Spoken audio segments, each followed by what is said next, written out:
He's back.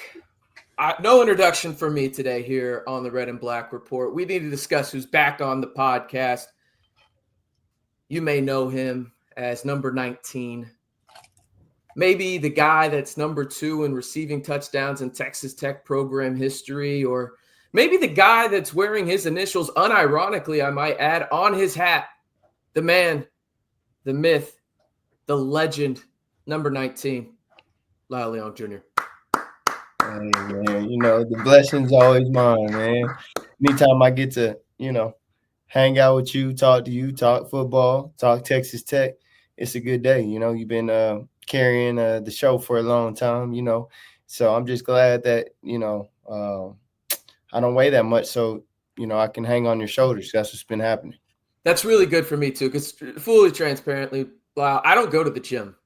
Which everyone can tell by looking at me. I mean, it's very, very obvious that I have not lifted a weight in probably longer than my doctor recommended. But yeah. You're in the honeymoon stage of marriage, though. So well, it's almost 2 years now. It's almost 2 years. I think it might be over. Is that a 5-year limit? No, it's 3. You're on your last year. Okay, cool. Okay, so now I got to get into the gym and start thinking about things. Okay, no, that's fair. That's fair. Lot to discuss on today's show, and full transparency. It's hard to speak sometimes on a Monday, but speaking of Mondays, we're going to try and make this happen every Monday during the season. Sometimes, schedules won't allow it. Lyle's a busy guy. It's not like he's, a head coach of a football team or an AD or anything, right? It's sarcasm, people. It's sarcasm, but we're going to try and make this happen every Monday, get our thoughts out there as quick as we can. Lot to discuss, though, including record prediction for Lyle. I'll re-show mine as well. Team outlook, players that caught his eye, most notably that wide receiver coming in from Miami of Ohio. What are Lyle's thoughts on Reggie Virgil? And then another returning / not returning wide receiver. Oh, it's Micah Hudson. We're going to talk about Micah Hudson too. But then obviously other positions as well. But I think we probably, just to give a baseline of what you think this team is, we should just start with record prediction. How about that? Let's do it. We're not even gonna hide it from the people. Some podcasts out there like, oh, we're gonna save the record prediction for the last 5 minutes. No, we're gonna start in the honeymoon stage, as you say, because of this podcast, the first 3 minutes. So here we go. Let's jump right into it.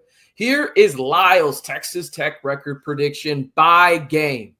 I'll show mine here in a second, but 9-3, Lyle. I don't think that you're crazy off base here, but just your initial thoughts or your reasoning, I guess you should say, behind 9-3 for Texas Tech in 2025, which is, in my opinion, the most important season in program history. I don't know if you feel that way, but I think it's literally the most important season this program has ever had.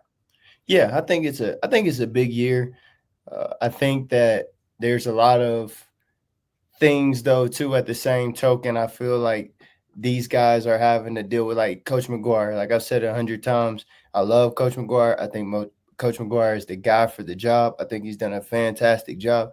I also think sometimes he's been in boats where they're putting him in situations where he has to do this or he has to do that, and he's still building. Yes, he's been here a while, but it takes time. I'll tell you, as a head coach, I got my first winning season. It took 4 years. And so maybe I'm not that good of a coach, but I think it takes time to build. And I think sometimes for Coach McGuire, he's done a great job, but I feel for Coach McGuire because I feel like sometimes it's not fair. And he's getting a lot of resources that makes him be in that situation, but it's still a tough situation building. Are they in the right direction? Are they doing the right things? Yes, 100%. But at the same token, you're paying these people. These people still have to show up and do their job. I say that all the time. People are so critical of coaches, but the kids have to do what they have to do in order for those coaches to be successful too. Yeah, they put them in that right situation. So I think it's super important, but I'm also feel like Coach McGuire has dealt with more stuff as a Texas Tech head coach than any coach ever because of the things that's come with it, with the stadium, with the facilities, with the kids, with the money. So I think he's doing a great job. And once again, I just think he's dealing with stuff most coaches didn't have to deal with. It's a new time, new era. And I think he's learning as he's on the go. Would 9-3 be a disappointment to you? I think that's a really good year. I think that sometimes we set the bar higher than it has to be for any team to go 10-2, 11-1, 12-0. Is super difficult, super hard. I don't think there's that many teams. I can't name, maybe you can. I can't name 5 teams that's gone 11-1 in the last 3 years. I can't off the top of my head. Maybe a Georgia, Alabama once, twice, but I can't think of many teams that go. So, once again, 9-3 is great, especially for Texas Tech. That's a fantastic year. But now the standards have been set to where if he doesn't make the playoffs, that's not a good year. And that's absolutely crazy. So I think as a coach being around, does he have the resources? Yeah. Yeah, he has the resources. Does he have the cast? Yeah, he has the cast. Does he have the staff? Yes, facilities. But that doesn't mean that just because you have all that, you show up and win. So I think it's just so hard. I think luck is involved with teams that go 11-1. I think there's a lot that comes with it. Do you stay healthy? Is that the case? And so, like, for me, I feel for Coach McGuire, if they were to call me and ask me to be the head coach, I don't think I'd do it just because, it's playoffs or nothing. I feel like that's outlandish. But at the same time, when people invest and you get more money, people also want to see the results of their investment. So I get both sides, but Coach McGuire, man, he's done a great job. And I think the expectations they set for him is kind of crazy, but if anybody can achieve it, I really do think Coach McGuire, he can get it done. Yeah, I think I've talked about it a few times, and I was actually talking about this with my buddies this past weekend, where the expectation side of it, is it fair? No, but I think you and I would agree that probably 95% of coaches don't get put into a situation that is quote unquote fair, right? Like that's just kind of how it is, whether it's because of the expectations, whether it's because they're starting at rock bottom, whether it's because, the fan base has unrealistic expectations. There's so many reasons, right? In terms of why coaches get dealt a bad hand sometimes, and they just have to figure it out. That being said, I think Coach McGuire has been dealt a hand at Texas Tech that is one where the expectations are warranted. That being said, are some people going to have higher expectations than others? Yeah. Perfect example is you and me. It's by one game, but it's nothing crazy, right? Like, just for example, let's go ahead and go back. This is mine. I have 10-2. Our only difference is the Utah game in week 4. So to me, it's one of those deals, Lyle, where I think about where Texas Tech is at. And I know this sounds crazy in a way, but this is how I thought about it when they were going through the portal. And you talked about the money being thrown into it when you were talking there, in the sense of that increases expectations. It's almost like Texas Tech, and I'm not saying this is what it's like per se, but in this new era, it's almost like Texas Tech got private equity, right? And when you have private equity in business, you have to get results quick, or what do? They start selling you off for parts. And in this case, selling you off for parts is if Joey McGuire doesn't meet certain expectations, he's probably no longer the head coach at Texas Tech. Rightly or wrongly, that's just what happens. And I'm not saying, if Lyle's prediction is right, 9-3, that Joey McGuire should be fired. That's not what I'm saying. But I do think that there is the expectation from the people that are putting a lot of money out there. Cody Campbell said it at the RRC, the Red Raider kickoff. That's not RRC, but you know what I'm talking about. Red Raider Club. But he talked about, hey, our expectations is we're playing in Arlington. Our expectations is we have a chance to play in the college football playoff, right? Rightly or wrongly, that money has been invested into the program to the point where it's like, I don't know if that should realistically be the expectation, but I definitely think it should be one of the expectations, if that makes sense. And truth be told, if they go your record, Lyle, I would be pretty upset. And the reason being is this: you go out, and you're right, luck does have to do with it, right? We don't know what injuries are going to happen. God forbid for anybody, right? Like, not even just Texas Tech. Injuries on other teams, you don't want to see that.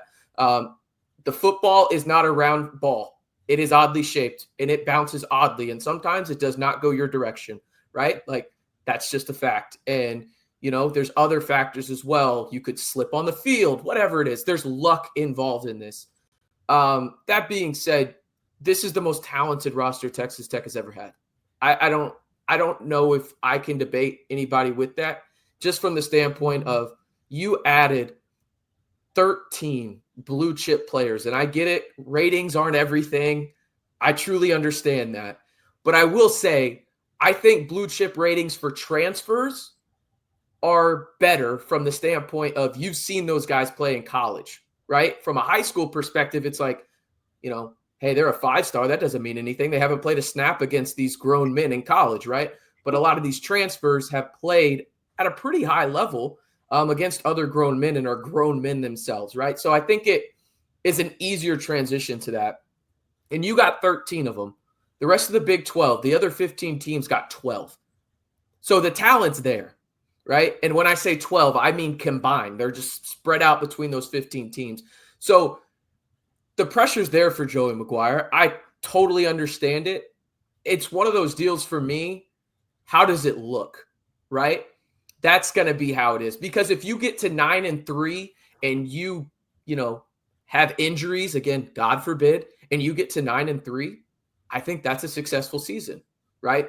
But I could also argue 10-2 is disappointing if you hand Kansas State and Arizona State those two games, right? Or you barely beat, like a Houston on the road, right? Like a team you're clearly better than. It doesn't always look the same. But to me, I'm happy that the expectations are there, right? Like first and foremost, because it gives a national platform to this school. Now, again, like we just talked about, you have to go out and actually produce though. And that's gonna be the difficult part of it all. But it's also fun from the standpoint of as we transition into players to watch. Barron's healthy now. We haven't seen that in 2 years, right?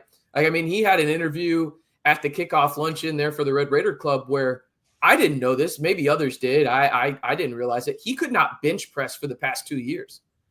He could not squat with the bar on his shoulder for the last 2 years.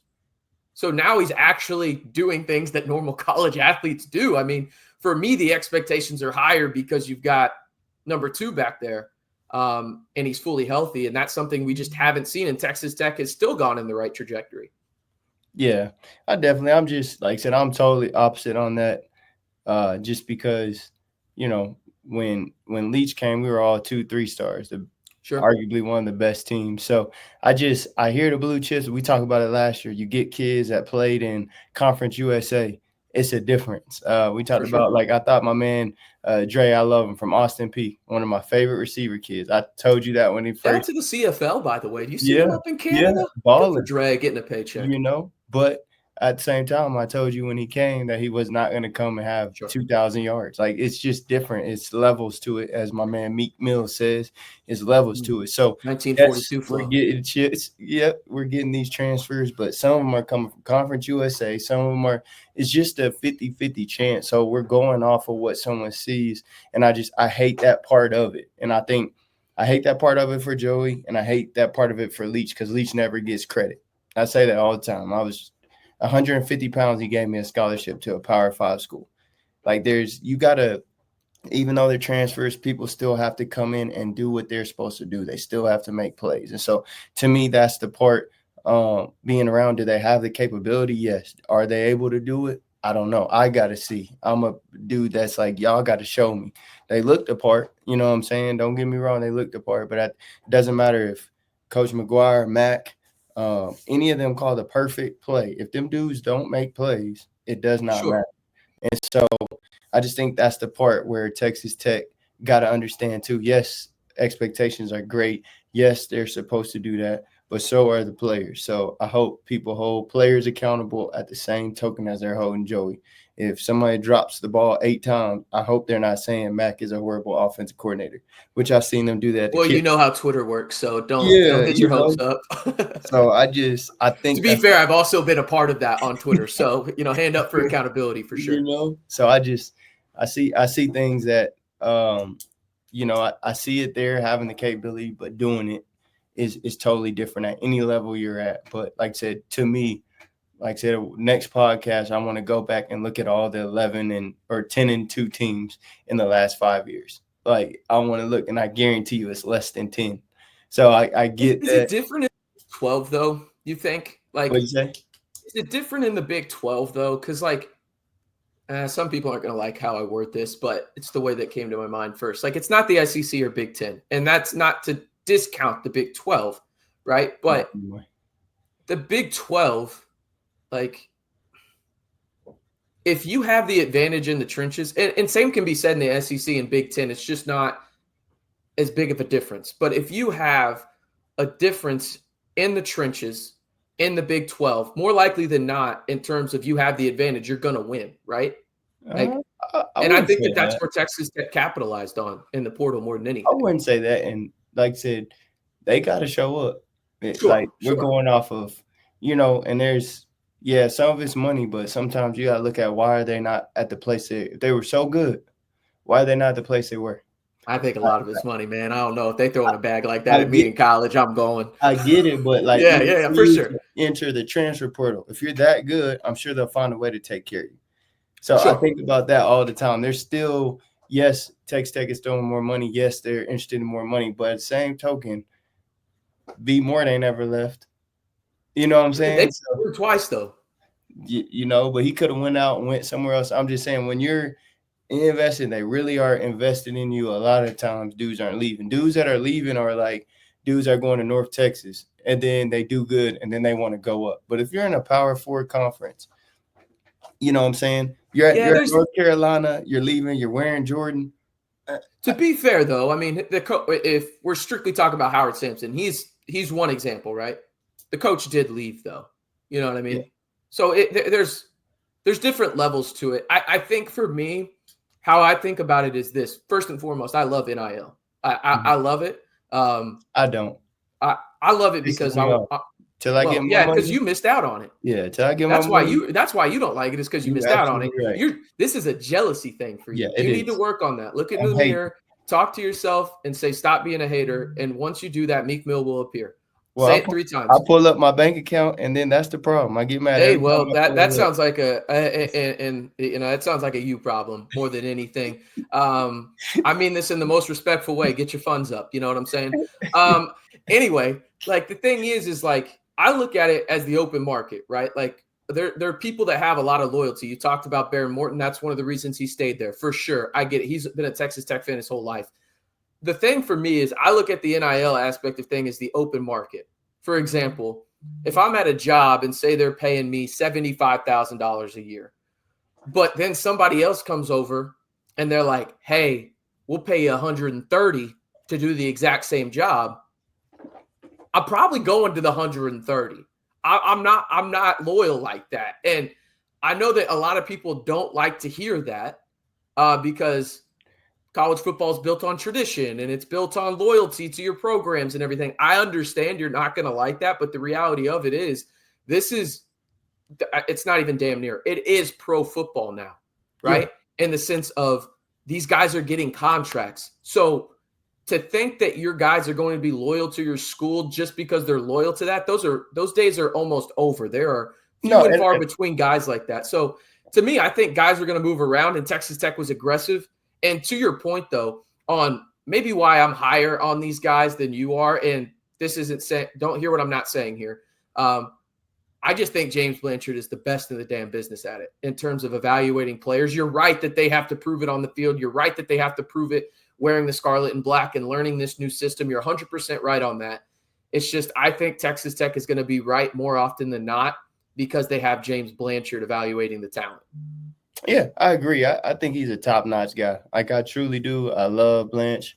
He's top-notch, But like I said, I'm just big on that, man. Like, I have to see. And I know the time's going to come, and I get all that. But just, sometimes seeing, like I said, I gotta believe.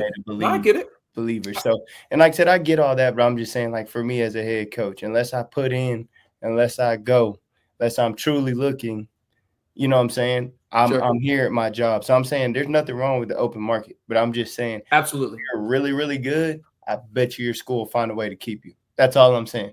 Sure. And I'm not saying they're wrong. There's some schools that can't pay, but anybody in the Power 4, they can find the funds. Maybe not like Texas Tech to us. That's the thing, though, right? But but they can find different resources to, if they really want to keep within, like they may not be able to pay like that, but at the same token, you don't know who's in the city and what they got and who they got. And like go back to North Carolina, you don't know if MJ is throwing out, hey, you don't know. So I'm just saying, like, to me, at the same token, it's open market. Go where you get paid because, like I said, they're using you, use them. Sure. But I'm just saying, if you look at the people transferring, that either most of them didn't play or something happened or even the coach left. But I'm just saying, like, the ones to me, when they're coming in, I think you could still profit and be a better team by getting these cats that are looking. That's not what I'm saying.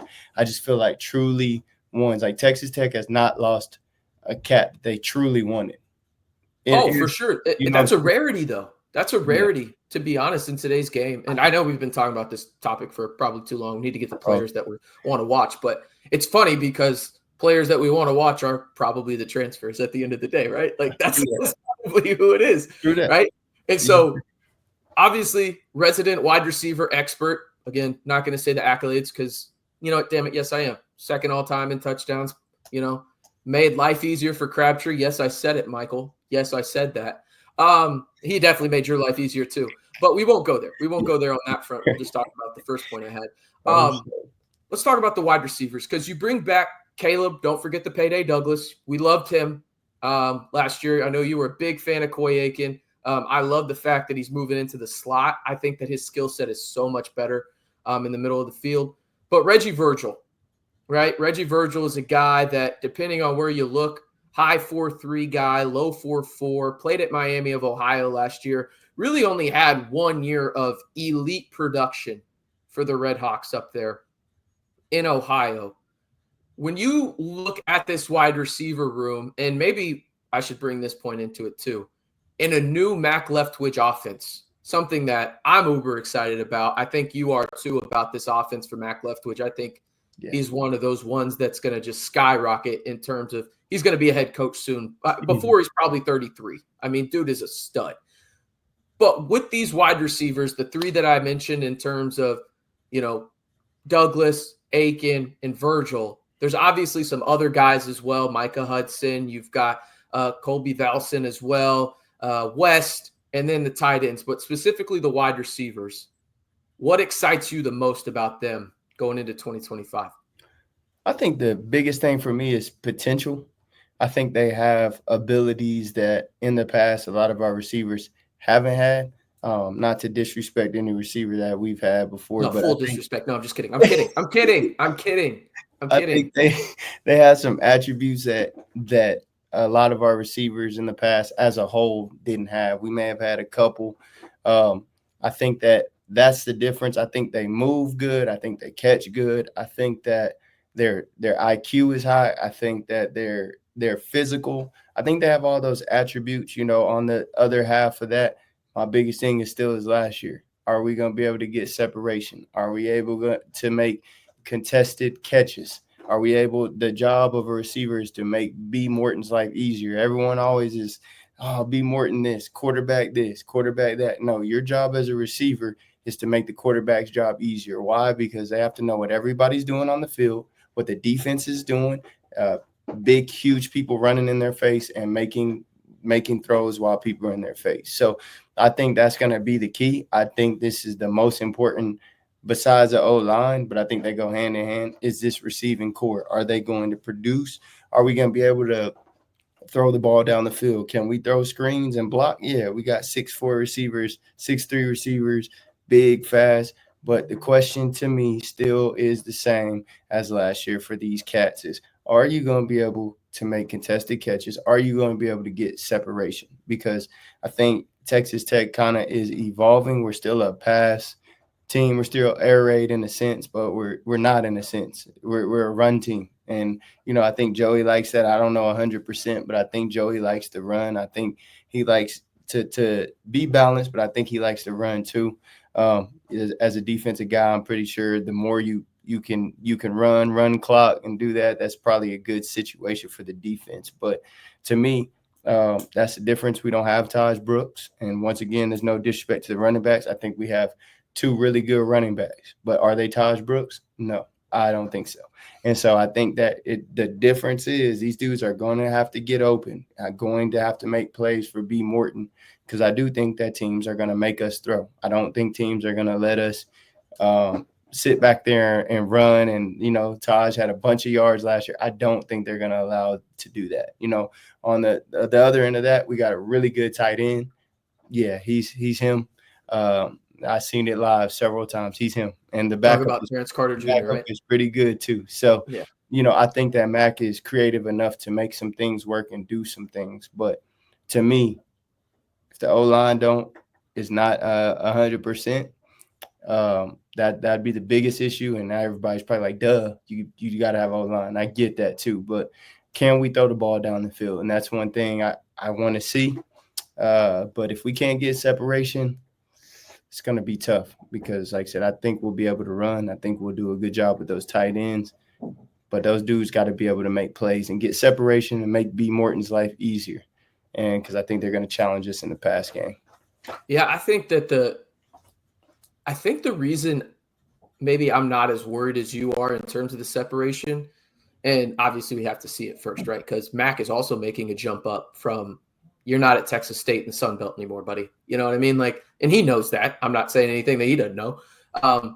He's just so good at scheming guys open. That's something that I just stands out on tape. Like, cool, where the ball's going. I just know how to scheme him open better than you know how to cover. Absolutely. And that's something that's a crazy trait to have.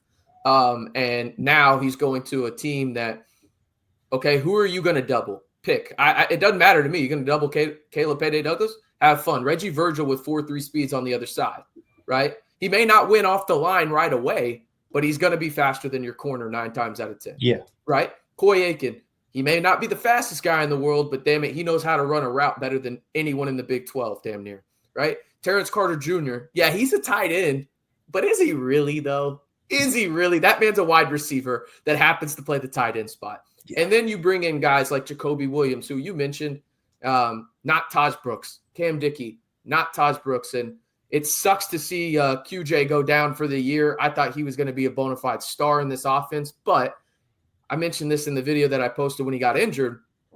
If there were a position on the team that you could afford to lose a guy like that, you never want to, but could you afford to?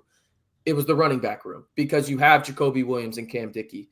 And then Adam Hill, I mean, he's pretty solid too as your third string guy. And then you move Michael Henderson, the third, over from the defensive side to the offensive side. He was a guy that played both ways in high school, so it makes sense, just so you can have 4 guys in that room. But I think when it comes down to it, more than anything, you talked about getting the ball down the field. I think teams are going to have to respect that now because Baron Morton can actually do it.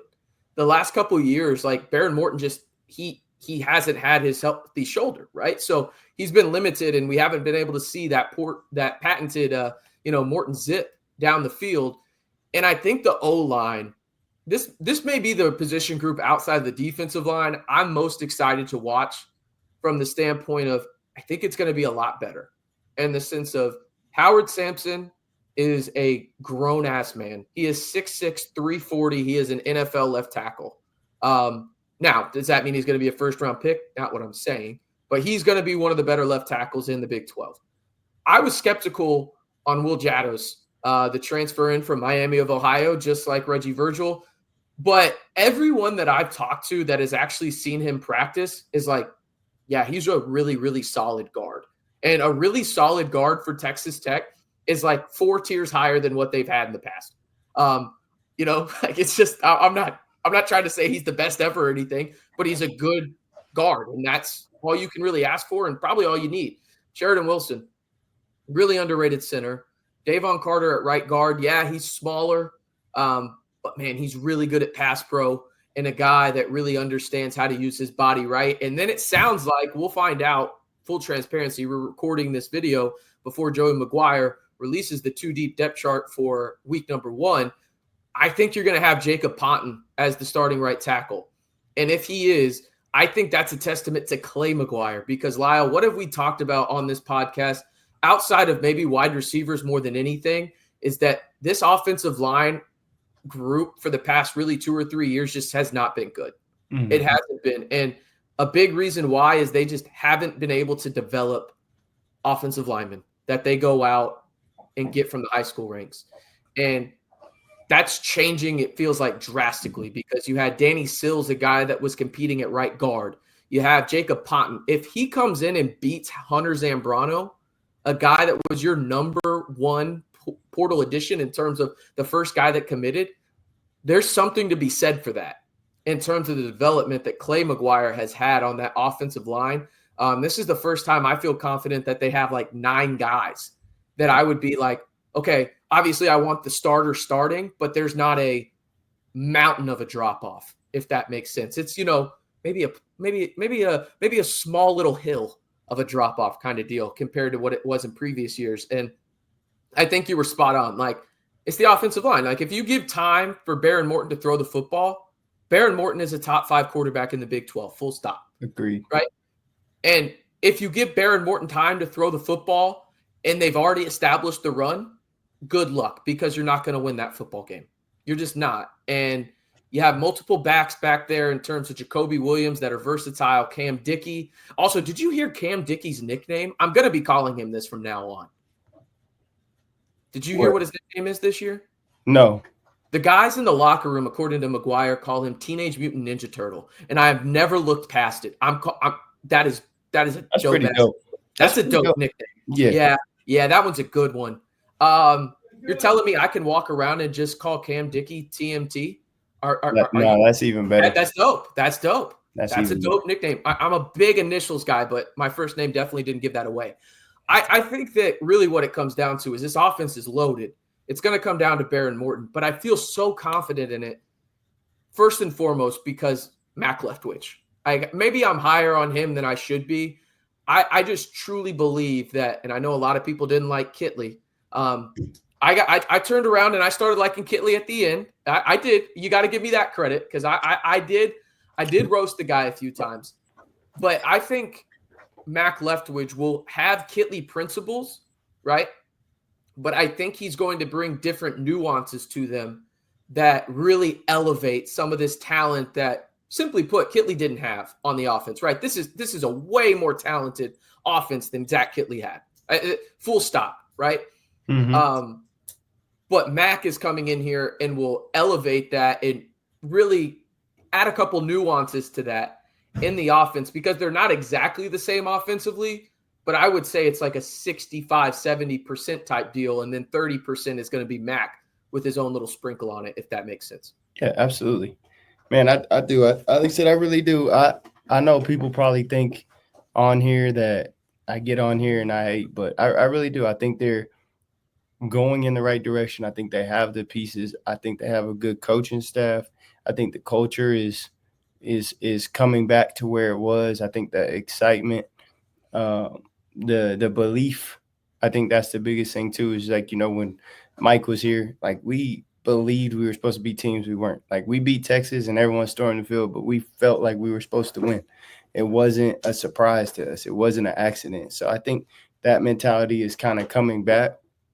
And I think at the same token too, with the changing of the landscape of college football and how it goes and everything that's going to it, us being the front runner of doing a lot of stuff, I think that's hard. And I think people got to take that into consideration too. I'm not saying we lose 5 games and everyone's like, well, that's not what I'm saying.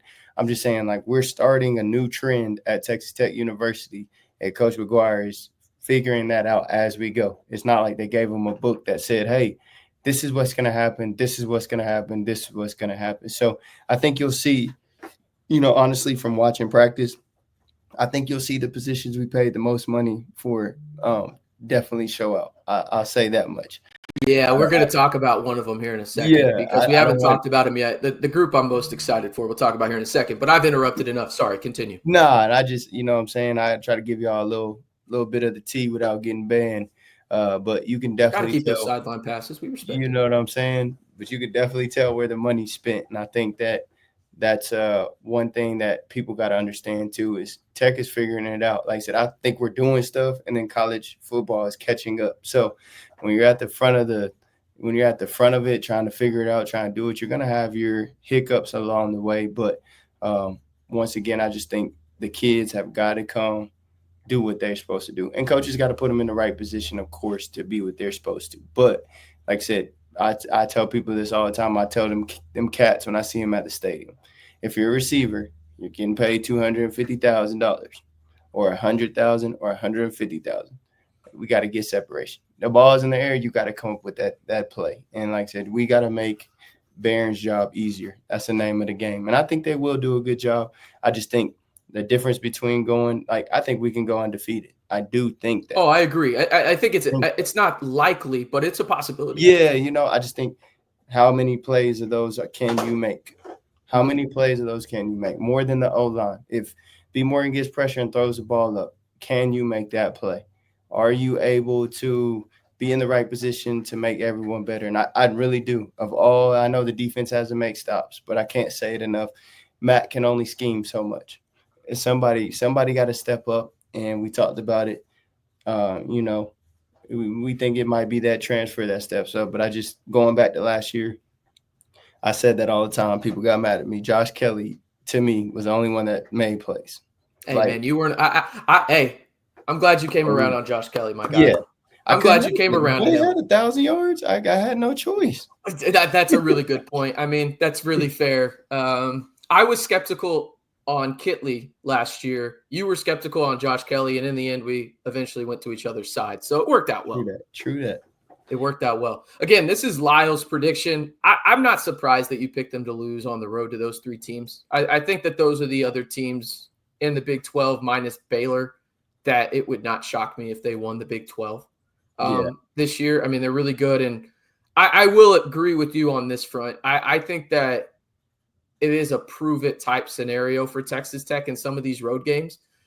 The reason I picked them to win at Utah was this simple fact, and this is the transition to talk about the unit that they spent some monies on. They spent some dinero. They spent a lot of moolah on, and it's the defensive line. Oh, yeah. That defensive line is gross. Yeah. And when I say gross, I'm saying I'm very happy that they will be wearing the scarlet and black this fall, because I legitimately will be sending my thoughts and prayers to every offensive coordinator that has to figure out how to stop a defensive line of David Bailey, Lee Hunter, Skylar Gill-Howard, and Romello Height. Good effing luck, dude. Good luck. Oh, and by the way, then you have Jaden Cofield coming in. Then you've got AJ Holmes Jr., right? Like, you've got 8-9 guys that could have one of those games where you're just like, yeah, that makes sense.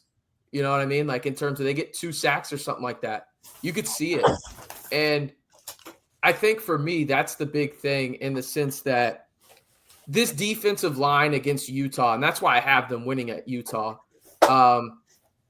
is the fact that that's going to be the marquee matchup in the Big 12 this year, in my opinion. Mm-hmm. That Utah offensive line is the best offensive line in the Big 12, full stop. They have 2 first-round picks on that offensive line.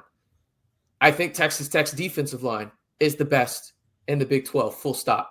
Like, I don't think there's anybody close.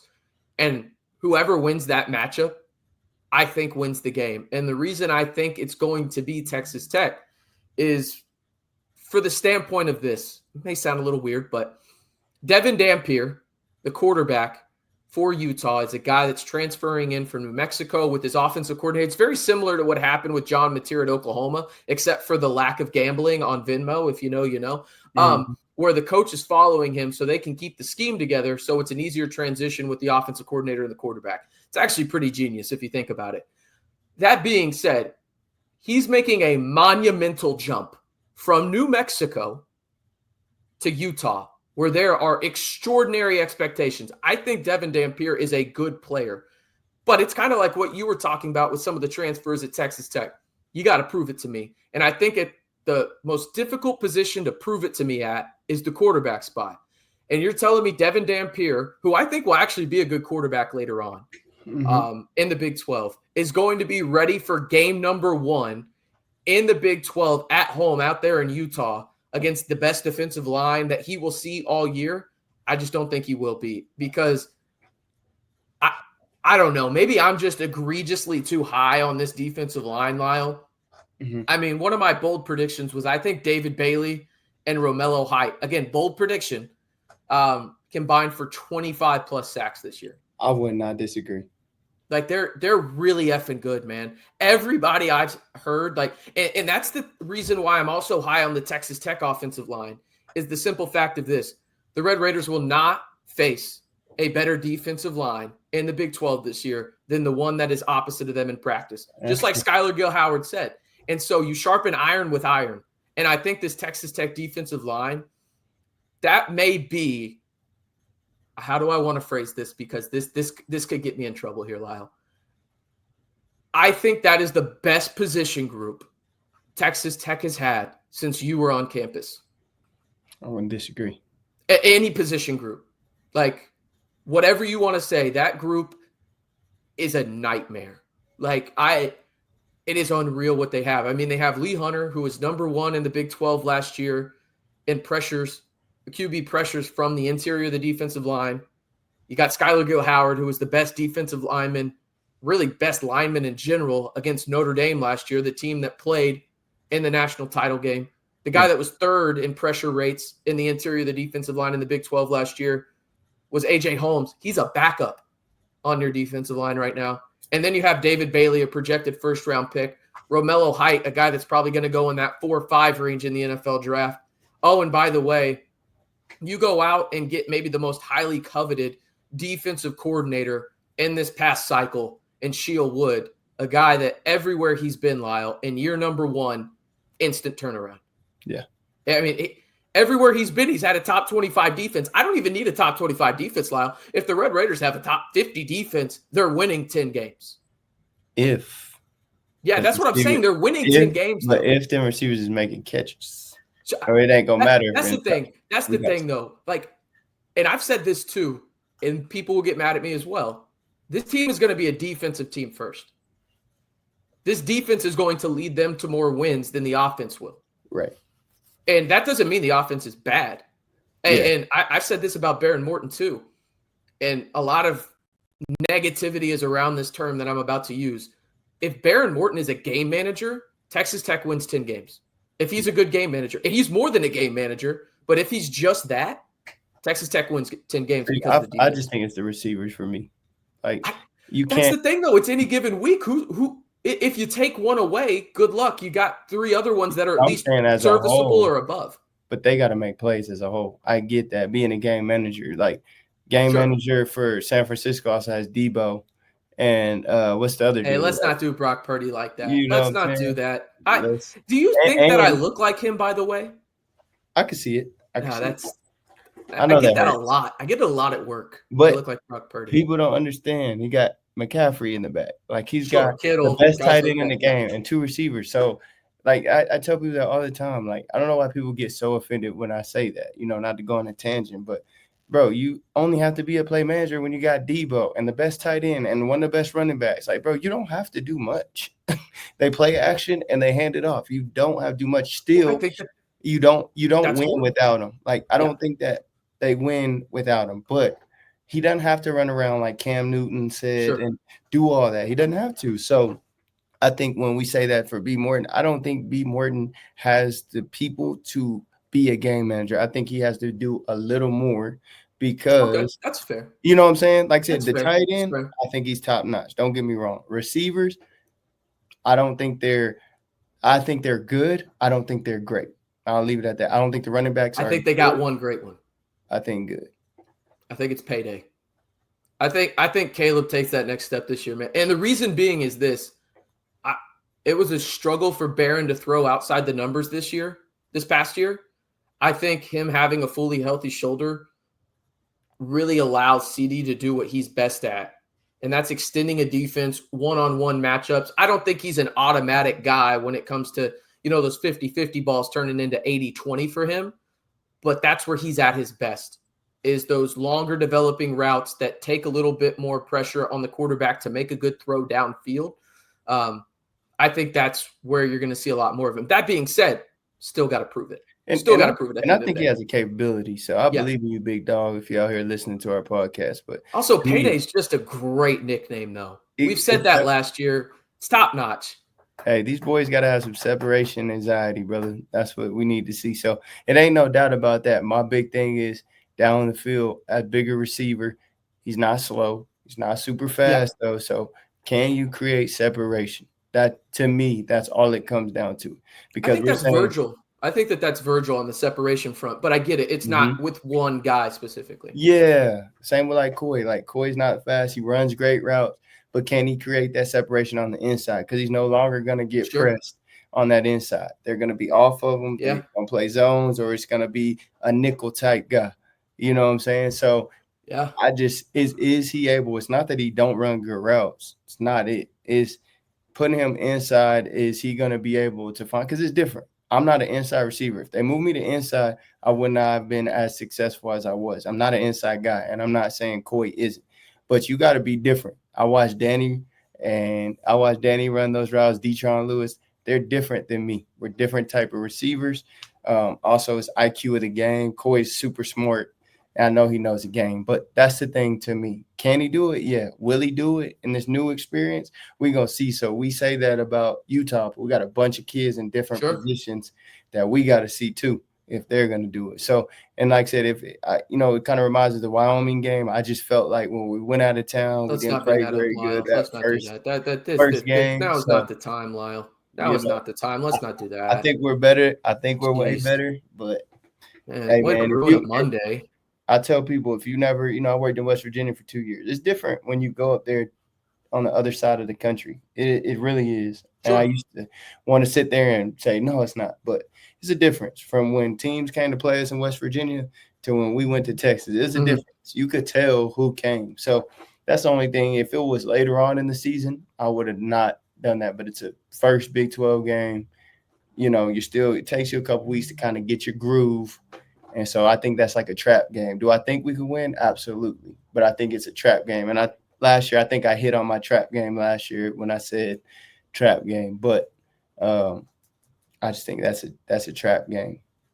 Yeah, I think, and we can wrap it up here. I think too, you talked about how they have to almost gel together in a way.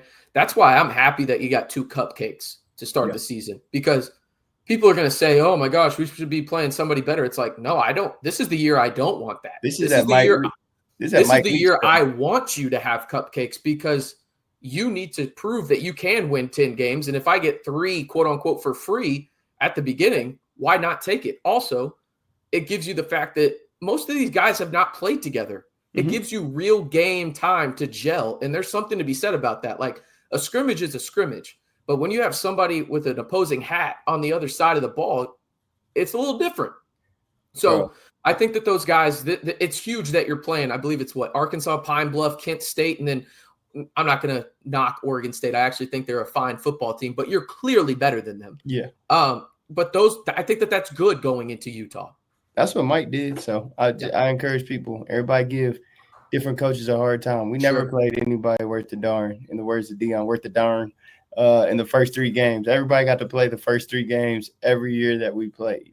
I think that's pivotal for Texas Tech this year. Yeah, I think it's pivotal. I'm a huge guy when it comes to like, hey, I would love to play, a Power 4 non-con game. That would be really cool, And maybe next year they do it. This year, I don't want any business with it. I don't want any, because you're already playing 3 teams on the road that is hard enough to win at, in terms of Kansas State, Arizona State, and Utah. So, yeah, I think it's going to be fun, though. Again, let me put up on the screen real quick Lyle's prediction. There it goes, 9-3. The only game you and I disagree on is the Utah game. You have them losing that game, which I think is totally fair. And then we both agree the losses at Arizona State and Kansas State. That being said, welcome to the Matt Wells experience, Kansas State. Big old woof.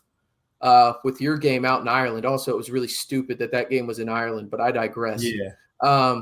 Really stupid to have a rivalry game like that in Ireland. But I digress. That's Lyle's prediction. Here's mine real quick. We'll put them on Twitter, see who the people agree with more. I'm sure they're going to agree with you more. They like you more than me, Lyle, which shouldn't be a surprise. No, they do. I had a couple outbreaks last year for my No, boy that's fine. Kitley, man. They But might that's have. the good fun of it. That's the good fun of it. You know, there's hashtag Team Lyle forever, and there's team hashtag RC a majority of the time. You know what I mean? And so yeah, that's the fun part of it. But I think we wrap it up there. That was good. Again, 9-3 for Lyle this year, 10-2 for me. I don't even think it's worth really talking about Arkansas Pine Bluff in today's video, just because first and foremost, I don't know who the hell their quarterback is. I don't even know if they do. And we're talking about a 3-9 team from the SWAC last year. No disrespect. You should win by 50. Lyle, anything else before we head out of here, my man? Hey, man, as always, we appreciate y'all for having our backs, kicking it with us for a little bit, try to give you the best of our expertise, man. And so anytime, like I said, I get to kick it with RC, like I said, you know, another year I get to keep him from ESPN. We're still rolling, we're still going. You know, I got to shout out to my brother. I appreciate him, man. And this guy, winning ball coach over here, winning ball coach. That's right. It takes time. It takes time. It takes time, but he's there. He's the legend. I'm just some guy that likes to talk into a microphone for fun sometimes. Again, shout out to Lyle. You can follow him at Coach L Leong over there. Well, you see it right there on the screen.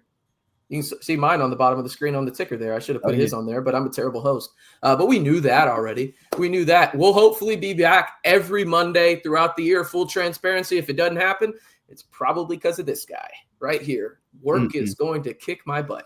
But it is what it is. We're going to do this as much as we possibly can. And big shout out to Lyle. And damn it, it's good to have Texas Tech football back, man. It's good to have it back. No better feeling, man. Good to have it back. It's supposed to be chilly this weekend, too. And when I say chilly, I mean low 80s, high 70s, at least in the Metroplex. Well, I'll shoot you a little film, man. I'll be in that thing on Saturday to check the boys out. So, well, I'll be out there for the BYU game. Okay. So I will be out there in early November. We'll be going to the basketball game Friday night, BYU game on Saturday, and may just have to go and do a Womble tour. One of my buddies offered me that, so might hit you up on that to see if you want to do that with me. I know you were FaceTiming me last time you were in there, Let me know. Which was obviously dope. But he's Lyle. I'm RC. Appreciate y'all tuning in to the Red and Black Report. As always, stay safe, and you know how we got to end this. Wreck 'em Tech, damn it.